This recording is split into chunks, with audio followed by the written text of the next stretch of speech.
এদিকে ঈদযাত্রায় নগরবাসীর নৌ রুটের ভোগান্তি কমাতে নতুন দুটি লঞ্চঘাট নির্মাণ করছে সরকার। রাজধানীর বছিলা ও কাঞ্চন ব্রিজ সংলগ্ন শিমুলিয়া ট্যুরিস্ট ঘাটে এর নির্মাণ কাজ শেষ পর্যায়ে। এমন উদ্যোগকে ইতিবাচকভাবে দেখছেন ঢাকা ও গাজীপুরের মানুষ।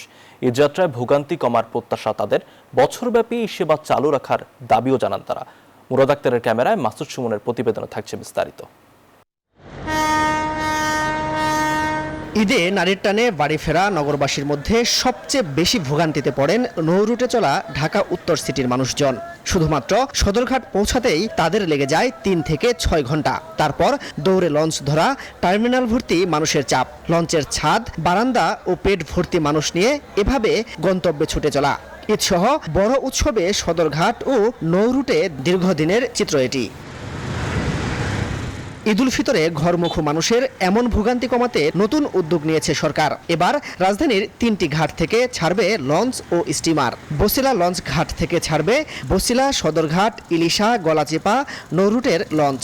এরই মধ্যে টার্মিনাল নির্মাণ, সংযোগ সেতু সহ প্রায় সব প্রস্তুতি শেষের পথে। রঙের কাজ শেষেই ঘাটে ভিড়বে লঞ্চ। এখান থেকে সদরঘাট যাইতে আমাদের খুবই ভোগান্তি, যে বিশেষ করে ওই গুলিস্তান, এটা অনেক জ্যাম হয়। গাবতলী থেকে শুরু করে যারাই আসি তা আমরা ওইদিকে না গিয়ে এদিকে সোজা চলে আসবো। বা অনেক সময় দেখা গেছে আপনার মিরপুর থেকে অনেকে সময়ের বাঁচানোর জন্য এদিকে আসলে আপনার বেটার হবে। তা গেলে মনে হয় যে তাদের ঈদে খুশি লেগে আছে গা, এটা অনেক খুশি হয়েছে সবাই। ঈদযাত্রায় সদরঘাট গিয়ে লঞ্চ ধরতে সবচেয়ে বেশি ভোগান্তিতে পড়ে গাজীপুর, টঙ্গী, উত্তরা সহ ঢাকা উত্তর সিটির মানুষ। এই সংকট সমাধানে কাঞ্চন ব্রিজ সংলগ্ন শিমুলিয়া ট্যুরিস্ট ঘাট থেকে শিমুলিয়া, ডেমরা, চাঁদপুর, বরিশাল নৌ রুটে লঞ্চ ও স্টিমার সার্ভিস চালু করছে কর্তৃপক্ষ।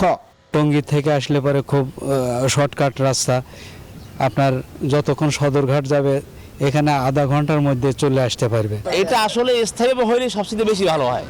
এমন উদ্যোগে সন্তুষ্ট স্থানীয়রাও বলছেন, নিয়মিত এ সেবা চালু থাকলে উক্ত অঞ্চলের সঙ্গে বাড়বে নানামুখী বাণিজ্য। বরিশালের সাথে অনেক বিজনেস জড়িয়ে আছে আমাদের এলাকায়, বিশেষ করে কাঠ, তারপর হচ্ছে মাছ। পূর্বাচল উপশহর তো এখন নতুন করে চালু হয়েছে, তো এই হিসাবে এখানে যেহেতু বাণিজ্য মেলা 3 বছর ধরে চলতেছে, মানুষের সমাগম বাড়তেছে, হয়তো ব্যবসা বাণিজ্যের একটা নতুন দুয়ার উন্মুক্ত হবে বলে আমি মনে করি। আগামী 17 মার্চ থেকে এ সেবা চলবে ঈদের ফিরতি যাত্রা পর্যন্ত। মাসুদ সুমন, নিউজ 24, ঢাকা। টানা তৃতীয়বার অর্জন করেছে দেশের সেরা সুপার ব্র্যান্ড স্বীকৃতি বসুন্ধরা টিস্যু।